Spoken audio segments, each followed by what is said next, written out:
গল্পের সওদাগর চ্যানেলে আপনাদের সবাইকে স্বাগতম। আজকে আমরা শুনব হুমায়ূন আহমেদের লেখা উপন্যাস কুহক পর্ব ৫ এবং এটি শেষ পর্ব।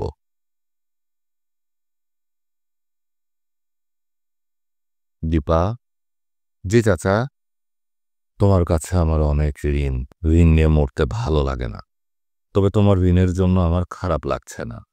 দেবী অংশে তোমার জন্ম, দেবীদের কাছে ঋণী হয়ে থাকা দোষের না।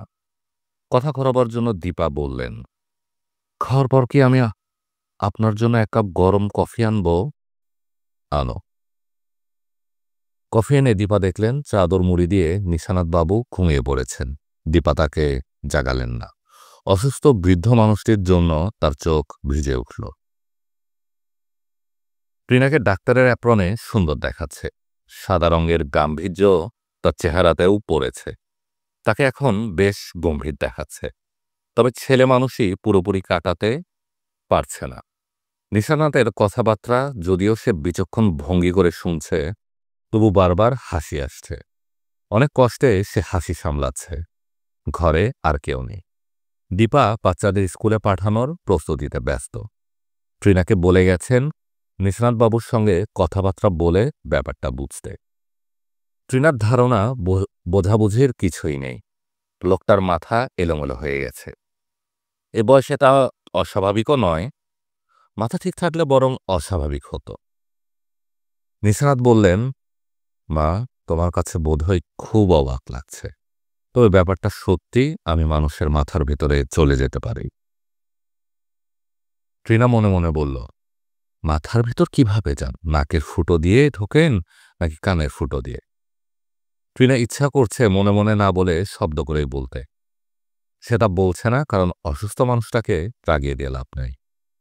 তুমি কি আমার কথা বিশ্বাস করছো? করছি, করবো না কেন? আমি কেন শুধু শুধু আপনি কেন আমার সঙ্গে শুধু শুধু মিথ্যা কথা বলবেন? আমি ইচ্ছা করলে তোমার মাথার ভিতরে ঢুকে যেতে পারি। তুমি কি ভাবছো তা বলে দিতে পারি। ট্রিনা কপট আতঙ্কের ভঙ্গি করে বলল, প্লিজ এটা করবেন না। আমি অনেক আজে বাজে জিনিস ভাবি, আপনি জেনে ফেললে লজ্জার ব্যাপার হবে। নিশানাথ বললেন, এটা খুব খাঁটি কথা বলেছ মা। বিনা অনুমতিতে অন্যের মাথায় ঢোকা উচিত না, খুবই গর্হিত কাজ। এর জন্যই এখন আর সহজে কারো মাথায় ঢুকতে চায় না।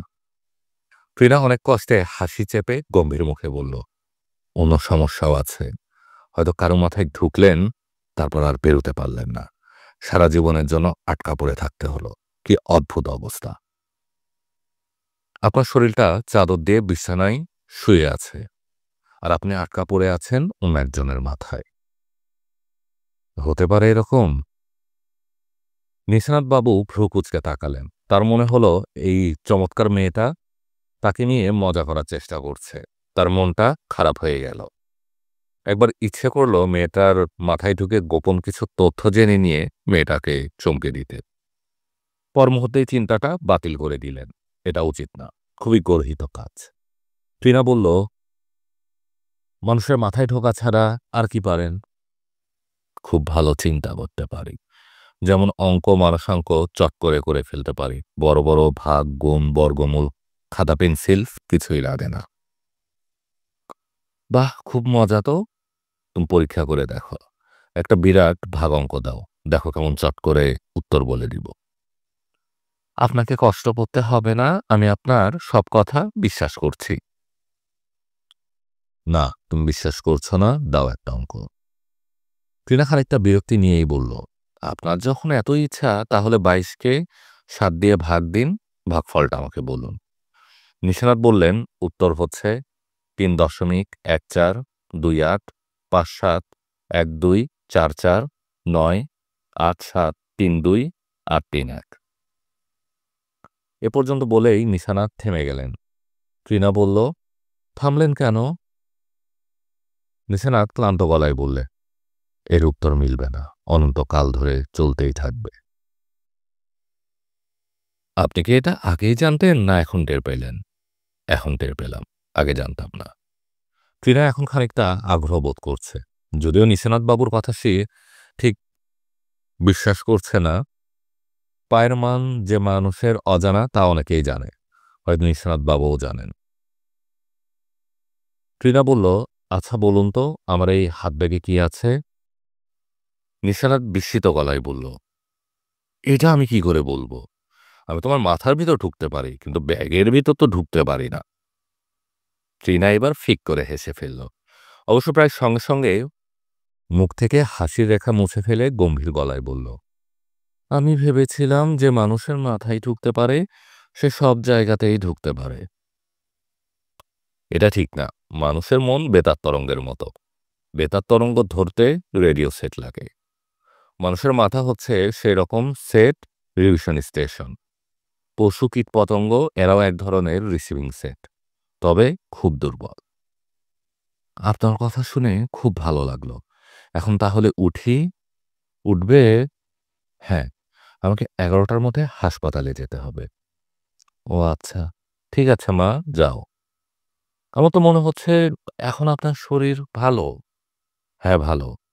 সারাদিনে কিছুটা সময় ভালো থাকে, আবার খারাপ হয়। বিশেষ করে সন্ধ্যার দিকে খুব খারাপ হয়। আপনি আজেবাজে জিনিস যেমন মানুষের মাথার ভেতর ঢোকা এইসব নিয়ে একদমই চিন্তা করবেন না। প্রচুর রেস্ট নিবেন, খাওয়া-দাওয়া করবেন। আমি এখন থেকে একদিন পর পর এসে দেখে যাব। ট্রিনা দরজা পর্যন্ত গিয়েছে, নিশানাথ ডাকলেন, মা, 1 মিনিট দাঁড়াও। ট্রিনা থমকে দাঁড়ালো। নিশানাথ বললেন, এখন আমি তোমার ব্যাগে কি আছে বলতে পারবো। তোমার সঙ্গে কথা বলতে বলতে অন্যমনস্ক হয়ে তোমার মাথার ভিতর ঢুকে পড়েছিলাম। ঢোকা মাত্র বুঝতে পারলাম।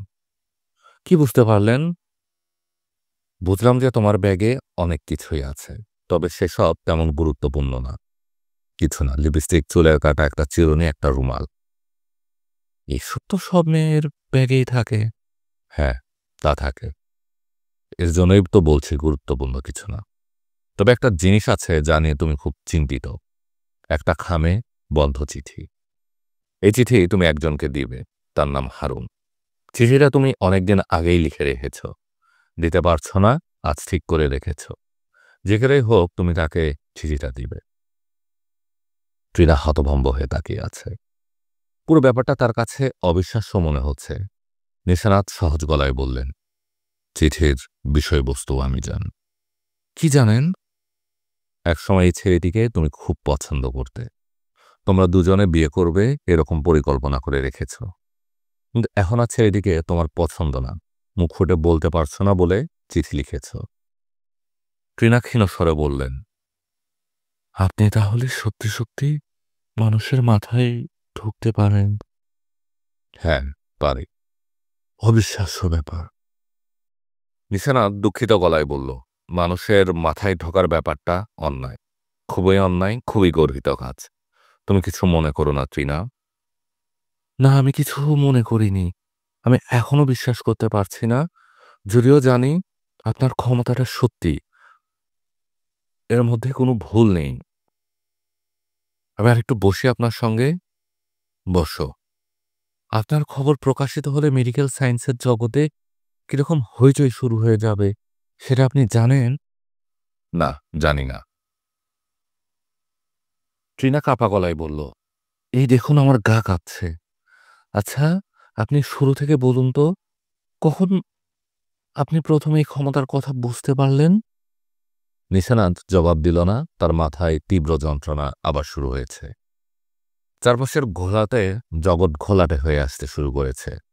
তিনি দুর্বল স্বরে বললেন, মা, তুমি এখন যাও। আমার পুরো ব্যাপারটা জানতে ইচ্ছে করছে, না জেনে আমি যেতে পারবো না। নিশানাথ হাঁপাতে হাঁপাতে বললেন, সব তোমাকে বলবো, এখন না, এখন পারবো না। আমি তোমাকে খবর দিব। আমি নিজে নিজে চিন্তা করে অনেক কিছু বের করেছি, সেই সবও তোমাকে বলবো। আজ না, অন্য একদিন। কবে সেই অন্য একদিন? খুব শিগগিরই। আমার হাতেও সময় নেই, আমি বাঁচব না। বাঁচার আগে কাউকে বলে যেতে বলতে চাই, কারো পরামর্শ করে ফেলতে চাই। নিশানার চাদর দিয়ে নিজেকে ঢেকে ফেললেন, যেন চেনা পৃথিবী থেকে লুকাতে চাচ্ছেন। ট্রিনা দীপার খোঁজে রান্নাঘরে ঢুকেছে। দীপা পরিস তৈরি করছেন। নিশানাথবাবুর সকালের নাস্তা। সকালে চালের আটা রুটি করে দিয়েছিলেন, খেতে পারেননি। পরিচ খেতে পারেন। ট্রিনা দীপার পাশে এসে দাঁড়ায়। দীপা বোনের দিকে তাকিয়ে বিস্মিত গলায় বললেন, তোর কি হয়েছে? কিছু তো হয়নি। তোকে এমন দেখাচ্ছে কেন? জানি না আপা, আমাকে এক কাপ চা দাও। তুই হাসপাতালে যাবি না? বুঝতে পারছি না, হয়তো যাব না। রুগী কেমন দেখলি? ট্রিনা জবাব দিল না। তার কথা বলতে ভালো লাগছে না। দীপা বললেন, তোর কি শরীর খারাপ লাগছে? হ্যাঁ। শরীর খারাপ লাগলে উপরে গিয়ে শুয়ে থাক। দুলাভাই কি বাসায় আছে না পা? না, ও কাল রাতে ফেরেনি। কখন ফিরবেন? জানি না। ট্রিনা রান্নাঘর থেকে বেরোলো। অন্যমনস্ক ভঙ্গিতে কিছুক্ষণ বারান্দায় হাঁটল। তারপর উঠে গেল দোতলায়। কিছুক্ষণ শুয়ে থাকবে। শরীর ভালো লাগছে না। একটু আগে চায়ের তৃষ্ণা হচ্ছিল, এখন তাও হচ্ছে না। আলো তার শোবার ঘরের অন্ধকার কোণে একটা বই নিয়ে বসে আছে। তার সমস্ত ইন্দ্রিয় বইটিতে কেন্দ্রীভূত। ট্রিনা ঘরে ঢুকে এই দৃশ্য দেখল। খানিকক্ষণ ইতস্তত করে সে এগিয়ে গেল। আলো ছোট খালাকে দেখে জড়সড় হয়ে গেল। ছোট ছোট করে শ্বাস নিচ্ছে, দ্রুত চোখের পাতা ফেলছে। সে কি ভয় পেয়েছে? ট্রিনা নরম গলায় বলল, কেমন আছো? আলো চোখ বড় বড় করে তাকালো। ছোট খালার কথা সে কিছুই বুঝতে পারেনি, শুধু বুঝেছে ছোট খালা তাকে নরম স্বরে কিছু বলেছেন। যা বলেছেন তাতে আদর ও ভালোবাসা মাখান। কেউ আদর ও ভালোবাসা মাখিয়ে কিছু বললে আলোর চোখে পানি এসে যায়। তারও ইচ্ছে করে আদর ও ভালোবাসা মাখিয়ে কিছু বলতে। কি করে বলতে হয় তা সে জানে না। ট্রিনা আরো কাছে এগিয়ে এলো, একটা হাত রাখল আলোর মাথায়। আলোর হাতের বইটি মেঝেতে পড়ে গেল। ট্রিনা লক্ষ্য করল মেঝেতে একটা সাদা কাগজ এবং পেন্সিল। কাগজে কি সব লেখা। ট্রিনা কাগজটা হাতে নিল। গোটা গোটা হরফে নানান শব্দ লেখা। সাফল্য, প্রতিজ্ঞা, শ্রবণ, মন্দির, দিবস। ট্রিনা লেখার দিকে ইঙ্গিত করে বিস্মিত গলায় বলল, এগুলো তুমি লিখেছ? আলো এই প্রশ্ন বুঝতে পারল। সে হ্যাঁ সূচক মাথা নাড়ল। ট্রিনা বলল, কেন লিখেছ? আলো এই প্রশ্ন বুঝতে পারল না। চোখ বড় বড় করে তাকিয়ে রইল। ট্রিনা কি যেন বলতে গেল, তার আগেই আলো কাগজ টেনে নিয়ে পেন্সিল দিয়ে গুটি গুটি করে লিখতে শুরু করল। লেখা শেষ হবার পরে ট্রিনার দিকে কাগজটি বাড়িয়ে দুহাতে মুখ ঢেকে বসে রইল। তার বড় লজ্জা লাগছে। কাগজে গোটা গোটা করে লেখা, খালা আমি তোমাকে ভালোবাসি। এর মানে কি? মুখবধির একটা মেয়ে হঠাৎ করে কেন কাগজে লিখবে খালা আমি তোমাকে ভালোবাসি? এর অর্থ কি সে জানে? কেউ হয়তো এই বাক্য তাকে শিখিয়ে দিয়েছে। অক্ষর পরিচয়হীন মানুষ যেমন নিজের নাম সই করতে পারে, এও হয়তো সেরকম কিছু। কে তোমাকে লেখা শিখিয়েছে? আলো প্রশ্নের জবাব না দিয়ে ট্রিনার দিকে কাগজ এগিয়ে দিয়ে ইঙ্গিত করল লিখে দেবার জন্য। বিস্মিত ট্রিনা লিখল, তুমি কি লিখতে পারো? আলো লিখল, হ্যাঁ। কে তোমাকে শিখিয়েছে? স্যার। নিশানাথ বাবু? হ্যাঁ। কখন শিখালেন? এর উত্তরে আলো কিছু লিখল না। ট্রিনা লিখল, তুমি বই পড়তে পারো? পারি। বই পড়ে বুঝতে পারো? পারি। চশমা কি জানো? চোখে দেয়। প্রতিক্রিয়া কি জানো? না। কাগজের খণ্ডটিতে আর লেখার জায়গা নেই। ট্রিনা অবাক বিস্ময়ে তাকিয়ে আছে মেয়েটির দিকে। কি হচ্ছে এ বাড়িতে? এবারের লোকজন কি জানে কি হচ্ছে? ট্রিনা আলোর খাটে শুয়ে পড়ল। তার মাথা ধরেছে, বমি বমি লাগছে। দীপা চা নিয়ে এসে দেখলেন ট্রিনা মরার মতো পড়ে আছে। তিনি কোমল গলায় বললেন, তোর তো মনে হচ্ছে শরীর খারাপ। ডাক্তারদের শরীর খারাপ করলে কি ডাক্তার ডাকার নিয়ম আছে? থাকলে বল, একজন ডাক্তারকে খবর দেই। ট্রিনা উঠে বসতে বসতে বলল, দুলাভাইয়ের সঙ্গে আমার কিছু কথা বলা দরকার আপা। দুলাভাই কখন আসবেন? ও এসেছে। এসেছেন কোথায়? নিচে। নিশানার চাচাকে দেখতে গিয়েছে। ওর সঙ্গে কি কথা বলবি? ট্রিনা জবাব দিল না, চায়ের কাপে চুমুক দিতে লাগল। নিশানাতকে দেখে বোঝা যাচ্ছে না তিনি জেগে আছেন না ঘুমিয়ে আছেন।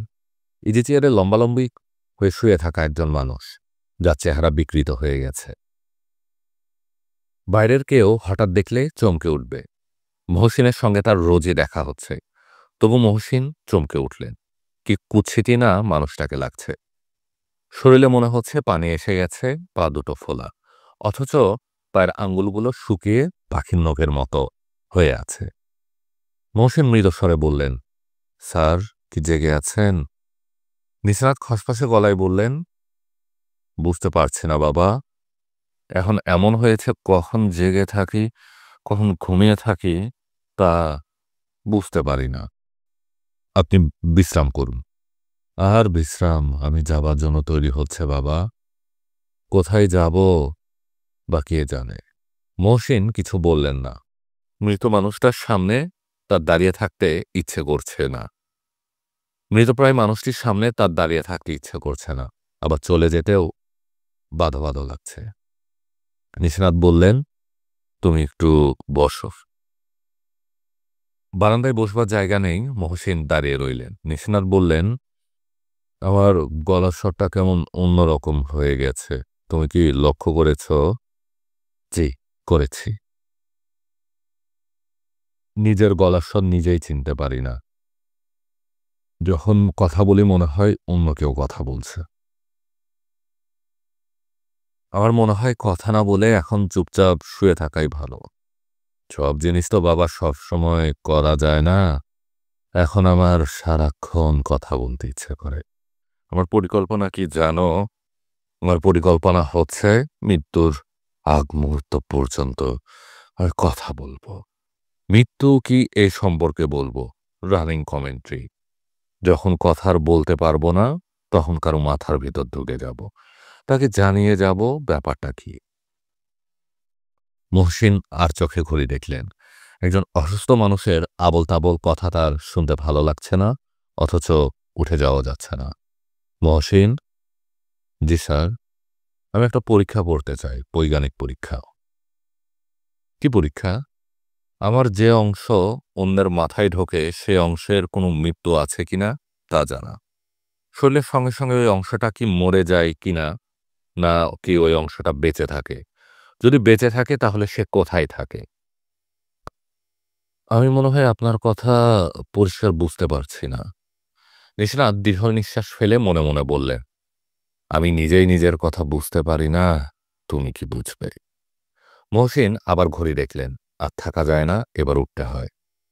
মহসিন, জি স্যার। আমার কথা কি তোমার কাছে পাগলের প্রলাপ বলে মনে হচ্ছে? জি না, তবে আমার মনে হয় এসব জটিল বিষয় নিয়ে আপনার চিন্তা করা উচিত না। আপনার উচিত চুপচাপ বিশ্রাম করা, যাতে স্নায়ু উত্তেজিত না হয়। মহসিন, আমার মনে হয় তুমি আমার কথা বিশ্বাস করছো না। আমার কথাগুলো যে পাগলের প্রলাপ নয়, তা কিন্তু আমি প্রমাণ করে দিতে পারি, খুব সহজেই পারি। তার কোনো প্রয়োজন দেখছি না স্যার। তুমি আমার কথা বিশ্বাস করো, এটা আমি চাই। কারণ মৃত্যু কি তা বোঝার জন্য আমি তোমার সাহায্য চাই। তোমার সাহায্য ছাড়া তা সম্ভব নয়। তুমি যদি আমাকে পুরোপুরি বিশ্বাস করো তাহলে সাহায্য করবে। আমি আপনার প্রতিকে কথা বিশ্বাস করছি। না করছো না, আমি এখন তোমার মাথার ভেতর ঢুকবো, এছাড়া তুমি আমাকে বিশ্বাস করবে না। মহসিন সাহেব বিরক্তিতে ভ্রু কচকালেন, আর ঠিক তখনই বাদিকের কপালে সূক্ষ্ম যন্ত্রণা বোধ করলেন। এই যন্ত্রণা দীর্ঘস্থায়ী হল না। তিনি বুঝতেও পারলেন না নিশানাত তার মাথায় ঢুকে গেছেন। মস্তিষ্কের অতলান্তিক কুয়ায় অতি দ্রুত নেমে যাচ্ছেন। কুয়ার গহীন থেকে প্রবল আকর্ষণী শক্তি নিশানাতকে নিচে থেকে নিচে নামিয়ে নিয়ে যাচ্ছে। এ কি? তিনি একেই দেখছেন। এটা কি মহসিনের মস্তিষ্ক? এই কুয়ার চারপাশের দেওয়ালে থরে থরে সাজান স্মৃতিগুলিতে সত্যি তার এককালের প্রিয় ছাত্র মহসিনের? মৃদুভাষী মহসিন, ছেলে মেয়ের অতি আদরের বাবা, দীপার ভালোবাসার মানুষ, শান্ত বিবেচক বুদ্ধিমান ও এক হৃদয়বান একজন মানুষ। না না না, তিনি যা দেখছেন তা ভুল, কোথাও কোনো গণ্ডগোল হয়েছে। এটা নিশ্চয়ই অন্য কারো মস্তিষ্ক। কারণ এই মস্তিষ্কের মানুষটি খুব ঠান্ডা মাথায় একটা খুনের পরিকল্পনা করেছে। খুন করা হবে একটি মেয়েকে, যার নাম দীপা, যে মেয়েটি তারই স্ত্রী। এমনভাবে হত্যাকাণ্ডটি করা হবে যে কেউ বুঝতে পারবে না, কেউ সন্দেহ করবে না। শোকে ও কষ্টে মানুষটি ভেঙে পড়ার অভিনয় করবে, তারপর একসময় শোকের তীব্রতা কমে যাবে, সব স্বাভাবিক হয়ে আসবে। বাচ্চাগুলোর দেখাশোনার জন্যই তখন সবাই তাকে বিয়ে করবার জন্য চাপ দিবে। সে বিয়ে করবে। এ বাড়িতে একটা মেয়ে এসে উঠবে, যার মাথার চুল ছোট ছোট করে কাটা, যার গায়ের রং শ্যামলা, যার চোখ বড় বড়, যার নাম নুসরাত জাহান, যাকে আদর করে এই বাড়ির এই লোকটা নুসা বলে। দীপাকে হত্যা না করেও এই লোকটি নুসাকে ঘরে আনতে পারে, খুব সহজেই পারে। দীপাকে ত্যাগ করলে হয়, তা সে করবে না, কারণ তাতে সামাজিকভাবে সে হেয় হবে। তার চেয়েও বড় কথা, দীপাকে ত্যাগ করা মানে দীপার বিশাল সম্পত্তি ত্যাগ করা। এই সম্পদ দীপা তার বাবার কাছে থেকে নিয়ে এসেছে। এর চেয়ে হত্যাই ভালো। কেউ কোনোদিন জানবে না, জানার কোনো উপায় নেই, কারণ পরিকল্পনা করা হয়েছে ভেবেচিন্তে। দীপাকে অফিস থেকে একবার টেলিফোন করে বলা হবে, দীপা, আমি একটু বাইরে যাব, আমার নীল স্যুট, টাই, লাল একটা টাই আর স্ট্রাইপ দেওয়া শার্টটা কাউকে দিয়ে অফিসে পাঠাও। দীপা তাই করতে যাবে। স্ট্রাইপ দেওয়া সাদা শার্টটা যেহেতু স্ত্রী নেই, সেই স্ত্রী করতে বসবে। ঘটনাটা ঘটবে তখন। স্ত্রীর ভেতরের তার শর্ট সার্কিট করা থাকবে বডির সঙ্গে। ইন্ডাস্ট্রিয়াল পাওয়ার লাইটের হাই ভোল্টেজ তার শরীর দিয়ে প্রবাহিত হবে। সে বড় ধরনের চিৎকার করারও সময় পাবে না। ঘটনাটা কবে ঘটবে? খুব শিগগিরই ঘটবে, দেরি করার কোনো মানে হয় না। স্ত্রী ঠিকঠাক করে ঝামেলা চুকিয়ে ফেললেই হয়। এত বড় একটা ব্যাপার দীর্ঘদিন মাথার পর চেপে রাখার কোনো মানে হয় না। শিগগিরই হবে, খুব শিগগিরই, হয়তো আজ কিংবা কাল কিংবা পরশু। নিশানাত মহসিনের মাথা থেকে বের হয়ে এলেন। তিনি আর থাকতে পারছেন না। বারবার মনে হচ্ছিল আর কিছুক্ষণ থাকলে বের হওয়া যাবে না, সারা জীবনের জন্য আটকা পড়ে যেতে হবে। নিশানাত হাঁপাচ্ছেন, বড় বড় করে নিঃশ্বাস নিচ্ছে। তার মনে হচ্ছে বাতাস কোনো কারণে অক্সিজেন শূন্য হয়ে পড়েছে। মহসিন বিস্মিত হয়ে বললেন, কি হয়েছে স্যার? না, কিছু না। এরকম ঘামছেন কেন? কিছু না, তুমি যাও, ঠিক হয়ে যাবে। ডাক্তারকে খবর দেই? কাউকে খবর দিতে হবে না, তুমি যাও। নিশানাত চোখ বন্ধ করে থরথরিয়ে কাঁপতে লাগলেন। তিনি কিছুতেই নিজেকে শান্ত করতে পারছেন না। সব এলোমেলো হয়ে যাচ্ছে। এ তিনি কি দেখলেন? যা দেখলেন তা কি সত্যি না মায়া? মহসিন খানিকক্ষণ পাশে দাঁড়িয়ে চিন্তিত মুখে চলে এলেন। বসার ঘরে ঢুকে টেলিফোনে ডাক্তারকে খবর দিলেন, যদিও ডাক্তার ঘরেই ছিল। ট্রিনা যে ঘরে আছে তিনি জানতেন না। ট্রিনা এই মানুষটাকে খুব পছন্দ করে। কেমন ঠান্ডা একজন মানুষ। কথা কম বলাও যে এক ধরনের আর্ট, তাই মানুষটা জানে। বড় বড় পার্টিতে ট্রিনা লক্ষ্য করেছে তার দুলাভাই একেবারে কথা বলছেন না। অথচ তিনি যে কথা বলছেন না, চুপচাপ আছেন, তাও ধরা পড়ছে না। এমন নয় যে তিনি কথা বলতে পারেন না, ভালোই বলেন। যখন বলেন মুগ্ধ হয়ে শুনতে হয়। ট্রিনা বলল, কেমন আছেন দুলাভাই? মহসিন হাসলেন। এ হাসি একসঙ্গে অনেক কথা বলে ফেলল। ট্রিনা মনে মনে ভাবল, আপার মতো ভাগ্যবতী মেয়ে হয় না। দুলাভাই, বলো। আমার দিকে একটু ভালো করে তাকান তো দুলাভাই। তাকালাম। আমাকে দেখে কি মনে হচ্ছে? মহসিন তীক্ষ্ণ দৃষ্টিতে খানিকক্ষণ তাকিয়ে থেকে বললেন, তোমাকে দেখে মনে হচ্ছে তোমার উপর দিয়ে একটা বড় ধরনের ঝড় বয়ে গেছে। ঠিক ধরেছেন। এখন আন্দাজ করুন ঝড়ের কারণটা কি? আন্দাজ করতে পারছি না। আন্দাজের ব্যাপারে আমি বেশ কাঁচা। তবু আন্দাজ করুন। মনে হচ্ছে তোমার ভালোবাসার কোনো মানুষ তোমাকে হঠাৎ বিনা কারণে ত্যাগ করেছে। হয়নি। কারণটা কি আপনি জানতে চান? তুমি বলতে চাইলে জানতে চাই, বলতে না চাইলে জানতে চাই না। আমি বলতে চাই। আপনাকে বলার জন্যই বসে আছি, নয়তো কখন চলে যেতাম। বলো। এখানে না, আমার সঙ্গে বাগানে চলো। সিরিয়াস কিছু নাকি? হ্যাঁ, খুব সিরিয়াস, খুবই সিরিয়াস। যা বলবো আপনি কিন্তু মন দিয়ে শুনবেন, হাসতে পারবেন না। হাসি আসলেও হাসবো না। না, প্রতিজ্ঞা করুন হাসবেন না। প্রতিজ্ঞা করলাম। বলুন, প্রমিস? প্রমিস। তাহলে চলুন বাগানে যাই। বাগানে হাঁটতে হাঁটতে মহসিন ট্রিনার কথা শুনলেন। তিনি হাসলেন না, বিরক্ত হলেন। ট্রিনা বলল, দুলাভাই, আপনি কি আমার কথা বিশ্বাস করলেন? না। না কেন? মানুষ অন্যের মনের কথা বুঝতে পারে না, থট রিডিং বলে কিছুই নেই। ম্যাজিশিয়ানরা মাঝে মাঝে থট রিডিং এর খেলা দেখান, তার কৌশল ভিন্ন। ম্যাজিশিয়ানদের থট রিডিং এর কথা বলছি না দুলাভাই, নিশানাত বাবুর কথা বলছি।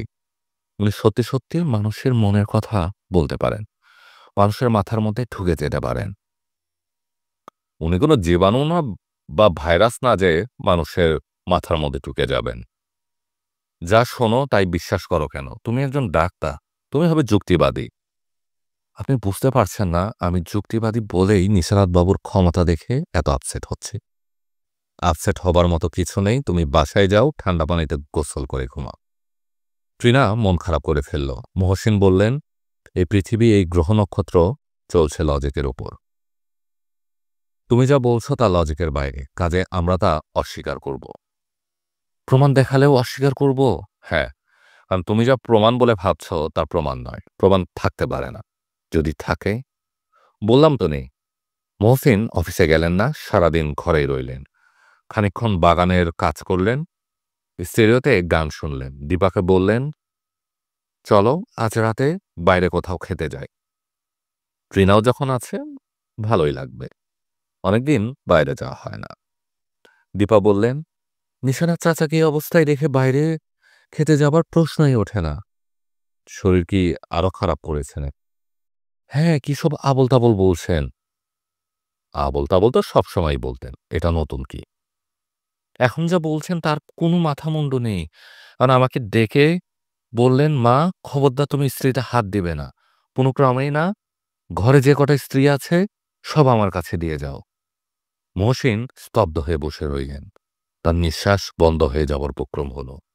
দীপা বললেন, কি যন্ত্রণা বলো তো দেখি, দুটো স্ত্রী তার কাছে দিয়ে আসতে হয়েছে। তুমি দিয়ে এসেছ? হ্যাঁ, না দিয়ে কি করব বলো, যা হইচই করেছেন। মহসিন ঠান্ডা মাথায় দ্বিতীয় সিদ্ধান্তই নিলেন। দ্বিতীয় সিদ্ধান্ত নিতে তার খুব বেশি বেগ পেতে হল না। তিনি নিজেকে বোঝালেন, অসুস্থ বৃদ্ধ একজন মানুষের অকারণে বেঁচে থাকার কোনো অর্থ হয় না। এই বৃদ্ধ তো এমনিতেই মারা যাচ্ছে। দুদিন আগে মারা গেলে কারো কোনো ক্ষতি হবে না। একজন অথর্ব বুড়োকে হত্যা করাও কঠিন কিছু নয়। সহজ, খুবই সহজ। অনেক পদ্ধতি আছে, সে পদ্ধতির যে কোনো একটি গ্রহণ করা যায়। যেমন নাকের পর একটা বালিশ চেপে ধরা। দীর্ঘ সময় চেপে ধরার কোনো প্রয়োজনই নেই। 2 থেকে 3 মিনিটের মামলা। এই মামলা সেরে ফেলা উচিত। মোটেও দেরি করা উচিত নয়। আজ রাতেই সেরে ফেলাই ভালো। দেরি করা যায় না, কিছুতেই না। দীপা বললেন, তোমাকে এমন চিন্তিত মনে হচ্ছে কেন? এমনি, শরীরটা মনে হয় ভালো না। যাও শুয়ে থাকো। তিনি শুয়ে রইলেন। ঠান্ডা মাথায় তাকে ভাবতে হবে, খুব ঠান্ডা মাথায়। সময় নেই, হাতে একেবারেই সময় নেই। দীপা বললেন, মাথায় হাত বুলিয়ে দেব? তিনি বললেন, দাও। তিনি চোখ বন্ধ করে শুয়ে আছেন, দীপা মাথায় হাত বুলিয়ে দিচ্ছে। আরামে চোখ বন্ধ হয়ে আসছে, কিন্তু তিনি ঘুমাচ্ছেন না। ঘুমাবার উপায় নেই, তাকে জেগে থাকতে হবে। ভাবতে হবে ঠান্ডা মাথায়, খুব ঠান্ডা মাথায়। মহসিন খুব সাবধানে বিছানা থেকে নামলেন। দীপা অঘুরে ঘুমাচ্ছে। ঘুমার মধ্যে সে একটা তৃপ্তির শব্দ করল। খানিকক্ষণের জন্য তিনি অন্যমনস্ক হয়ে পড়লেন। একবার মনে হলো আবার বিছানায় ফিরে আসবেন। পর মুহূর্তে সে পরিকল্পনা বাতিল করে খালি পায়ে সিঁড়ি দিয়ে একতলায় নেমে গেলেন। খুব সাবধানে দরজা খুলে বারান্দায় এলেন। যদিও এত সাবধানতার কোনো প্রয়োজন নেই, তিনি হাঁটছেন নিজের বাড়িতে। কেউ তাকে দেখলেও কিছু যায় আসে না। তিনি যাচ্ছেন নিশানাথের ঘরে। এর মধ্যেও অস্বাভাবিকতা কিছু নেই, কিন্তু যেতেই পারেন। নিশানাথ একজন রোগী মানুষ, রাত বিরাতে তাকে দেখতে যাওয়াটাই তো স্বাভাবিক। নিশানাথের ঘরে ঢোকাও কোনো সমস্যা নয়। তার ঘরের দরজা খোলা থাকে, যাতে সময়ে অসময়ে তার ঘরে যাওয়া যায়। মহসিন ছোট ছোট পা ফেলে এগোচ্ছেন। আকাশ মেঘলা, তার শীত করছে, পায়েও ঠান্ডা লেগেছে। চটিজোড়া পরে নিলে হতো। নিশানাত বাবুর ঘরের কাছাকাছি আসতেই তিনি কপালের বাঁদিকে ভোঁতা এক ধরনের যন্ত্রণা অনুভব করলেন, হালকা যন্ত্রণা। তিনি ঝেড়ে ফেলার চেষ্টা করছেন, পারছেন না। যন্ত্রণাটা কেমন করে জানি সারা মাথায় ছড়িয়ে পড়ছে। এর মানে কি? নিশানাত কি তার মাথায় ঢুকে পড়েছে? এও কি সম্ভব? এও কি বিশ্বাস্য? অসম্ভব নয়। এই অদ্ভুত পৃথিবীতে কিছুই অসম্ভব নয়। স্ত্রীর কথা দীপাকে বলা হয়েছে যখন, তখন সম্ভব, অবশ্যই সম্ভব। মহসিন দ্রুত এগিয়ে যেতে চেষ্টা করলেন। তার হাতে সময় নেই, সময় নেই নিশানাতের হাতেও। নিশানাত মহসিনের মাথার ভেতর ঢুকে গেছেন, তাকে অতি দ্রুত কাজ করতে হচ্ছে। মহসিনের মাথা থেকে নুসরাত নামের মেয়েটির সমস্ত স্মৃতি মুছে ফেলতে হবে। কঠিন কাজ। একটা স্মৃতি 10টা স্মৃতির সাথে জড়িত থাকে। অন্যগুলো নষ্ট না করে সেই স্মৃতি নষ্ট করা যায় না। স্মৃতির জাল দীর্ঘ ও সূক্ষ্ম, মাকড়সার জালের মতো তা ছড়ানো। এই জাল থেকে একটা সুতো ছিঁড়ে ফেলতে হবে, এমনভাবে ছিঁড়তে হবে যেন জালের কোনো ক্ষতি না হয়। কঠিন কাজ, অতি কঠিন কাজ, হাতে সময় এত অল্প। মহসিনের মনের ভেতর থেকে কুটিল ক্রোধ, ভয়ঙ্কর ঘৃণাও নষ্ট করে দিতে হবে। প্রবল ভালোবাসা যেন জেগে ওঠে দীপা নামের অসাধারণ মেয়েটির প্রতি তার। যে মেয়েটির জন্ম দেবী অংশে। সময় নেই, মোটেও সময় নেই। কঠিন কাজ, ভয়ঙ্করতম কঠিন কাজ। মহসিন নিশানাতের ঘরে ঢুকে পড়েছেন। নিশানাত কাত হয়ে শুয়ে আছেন, পায়ের কাছে কোলবালিশ। মহসিন কোলবালিশ হাতে তুলে নিলেন। তার হাত একটু কাঁপছে, মাথার যন্ত্রণা প্রবল হয়ে উঠছে। উঠুক, তিনি তার কাজ শেষ করবেন। সারা জীবন তিনি তার পরিকল্পনা অক্ষরে অক্ষরে কাজে খাটিয়েছেন, আজও খাটাবেন। এর কোনো নড়চড় হবে না। কিন্তু মাথা কেমন যেন এলোমেলো হয়ে যাচ্ছে, বড্ড অস্বস্তি বোধ হচ্ছে, বমি বমি ভাব হচ্ছে। হোক, যা ইচ্ছা হোক। তিনি নিচু হয়ে নিশানাতের মুখের পর বালিশ টেপে ধরলেন। সময় শেষ হয়ে এসেছে, আর মাত্র কয়েক মুহূর্ত। নিশানাত মৃত্যুর স্বরূপ বুঝতে পারছেন, বড় আফসোস কাউকে তা জানাতে পারছেন না। কারণ তার কাজ শেষ হয়নি, এখনো কিছু কাজ বাকি আছে। মহসিন এই মুহূর্তে একটা খুন করছে। এই খুনির স্মৃতিও তার মাথা থেকে সরিয়ে ফেলতে হবে। এই ভয়াবহ স্মৃতি নিয়ে সে স্বাভাবিক মানুষের জীবনযাপন করতে পারবে না। এই স্মৃতিও নষ্ট করতে হবে, সময় নেই। এক অনুপল সময়ও নষ্ট করা যাবে না। আহ, যদি কিছু সময় থাকত, তাহলে মৃত্যুর স্বরূপ অন্য কাউকে বলে যেতে পারতেন। শুধু একটা কথা যদি বলতে পারতেন, যদি জানিয়ে যেতে পারতেন, মৃত্যু ভয়াবহ নয়, কুৎসিত নয়। মৃত্যুর সৌন্দর্য জন্মের চেয়েও কোনো অংশে কম নয়। কাকে জানাবেন? মহসিনকে? মন্দ কি, কেউ একজন জানুক। মহসিন সাধারণত খুব ভোরবেলায় জাগেন। আজ ঘুম ভাঙল অনেক বেলায়। দীপা ডেকে তুলে বললেন, তোমার একটা জরুরি টেলিফোন।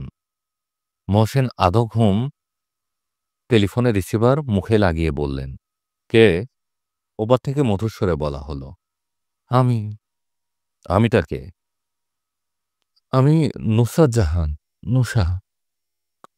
নুসা মানে? নুসাকে? ওপাশ থেকে কাঁদো কাঁদো গলায় বলা হলো, আমি তোমার নুসা। মহসিন বিস্মিত ও বিরক্ত হলেন। তুমি এমন করছো কেন? আমি মুসা। মহসিন টেলিফোন নামিয়ে রাখলেন। বিছানার পাশে দীপা দাঁড়িয়ে আছেন, তার চোখ জলে ভেজা। সেদিকে তাকিয়ে মহসিনের মন মায়ায় ভরে গেল। এত গভীর মায়া, এত গভীর মমতা তার ভেতর আছে, তা তিনি কখনো বোঝেননি। এই মমতার উৎস কি? তিনি হাত বাড়িয়ে দীপাকে স্পর্শ করলেন। দীপা নিচু গলায় বলল, নিশিনাথ চাচা কাল রাতে মারা গেছেন। দীপার চোখ দিয়ে টপটপ করে জল পড়ছে। মহসিনের চোখও ভিজে উঠল। তিনি গভীর বেদনা বোধ করলেন। ফিসফিস করে বললেন, মৃত্যু নিয়ে মন খারাপ করতে নেই দীপা। মৃত্যুও আনন্দময়, আমরা জানি না বলেই ভয় পাই। এইটুকু বলেই তিনি চমকে উঠলেন। কেন এরকম একটা অদ্ভুত কথা বললেন ভেবে পেলেন না। তার মনে হলো এই কথাগুলি স্বপ্নে পেয়েছেন। হ্যাঁ, অদ্ভুত একটা স্বপ্ন তিনি কাল রাতে দেখেছেন। যেন খুব একটা শীতের রাত, খালি পায়ে হেঁটে হেঁটে কোথায় যেন যাচ্ছেন। কোথায় যাচ্ছেন? দীপা ফুপিয়ে ফুপিয়ে কাঁদছেন, তার গাল অশ্রুতে ভেজা। মহসিন সেই অশ্রু মুছিয়ে দিতে চেষ্টা করছেন। তিনি গাঢ়স্বরে ডাকলেন, দীপা। দীপা কিছু বলল না। তিনি বললেন, আমি তোমাকে ভালোবাসি দীপা, এরকম করে কেঁদো না। আমার কষ্ট হচ্ছে, সত্যি কষ্ট হচ্ছে। বলতে বলতে সত্যি সত্যি তার চোখে জল এসে গেল। এই পৃথিবীতে চোখের জলের মতো পবিত্র তো আর কিছু নেই। এই পবিত্র জলের স্পর্শে সব গ্লানি, সব মালিন্য কেটে যায়। আপনারা শুনছিলেন হুমায়ূন আহমেদের লেখা উপন্যাস কুহক, পর্ব ৫, এবং এটি ছিল শেষ পর্ব। এরকম আরও গল্প উপন্যাস শুনতে চাইলে আমাদের গল্পের সওদাগর চ্যানেলে চোখ রাখুন। চ্যানেলটিতে নতুন হয়ে থাকলে সাবস্ক্রাইব করুন, লাইক ও শেয়ার দিয়ে সাথে থাকুন, পাশে থাকুন। গল্প শুনুন।